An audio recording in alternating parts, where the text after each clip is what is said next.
Welcome to our channel VNR the traveller.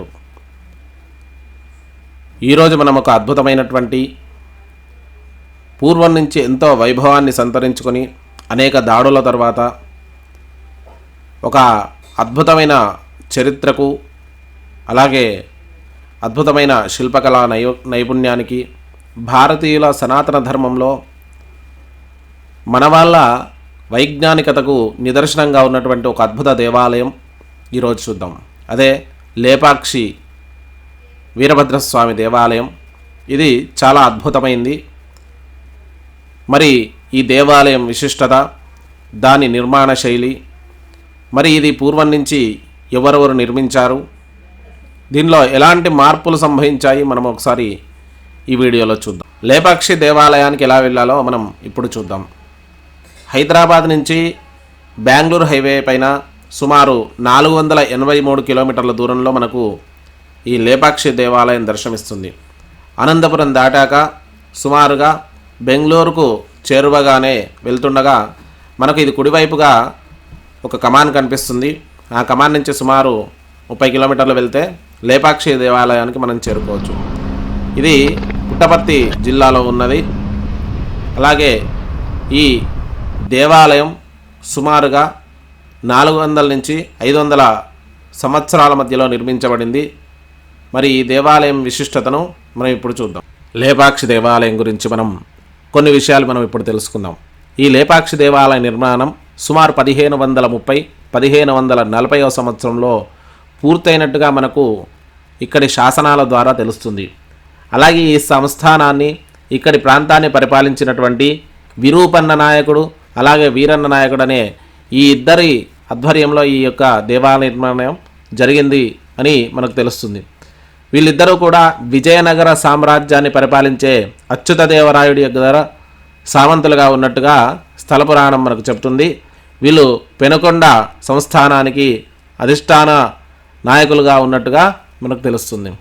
అలాగే ఈ దేవాలయం స్కంద పురాణంలో కూడా అద్భుతమైనటువంటి శైవక్షేత్రంగా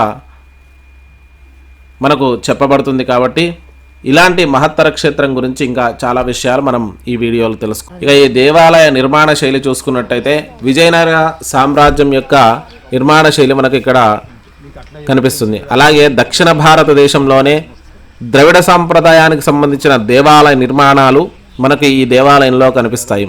అలాగే అద్భుతమైనటువంటి పెయింటింగ్స్ కూడా మనకు ఆ దేవాలయం యొక్క పైకప్పు పైన మనకు కనిపిస్తూ ఉంటాయి.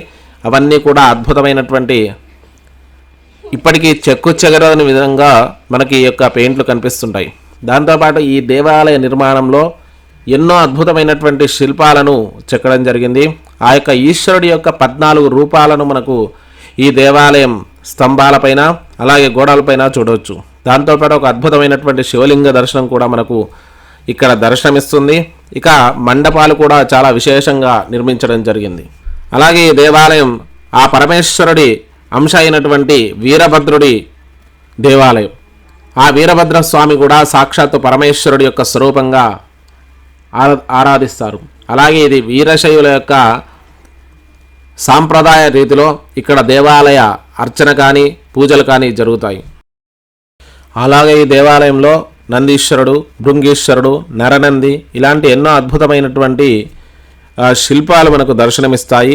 ఆ యొక్క శిల్పాలలో కూడా అద్భుతమైనటువంటి శిల్ప నిర్మాణ శైలి అనేది మనకు అడుగడుగునా కనిపిస్తుంది. అలాగే ఈ దేవాలయంలో ఒక గోడ పైన రక్తపు మరకలు మనకు కనిపిస్తాయి. ఇక్కడి శిల్పి ఎవరైతే ఉన్నారో ఆ శిల్పి చెక్కడంతో మరి ఆ చివర్లో ఆ శిల్పి యొక్క గుడ్లను తీసి అక్కడ దేవాలయం గోడలపైన వేసినట్టుగా మనకు స్థల పురాణం చెబుతుంది. ఆ విషయం కూడా మనకి ఇక్కడ గైడ్స్ అడిగితే సంపూర్ణంగా దాని చరిత్ర కూడా చెప్తారు. అది కూడా మీరు గమనించండి.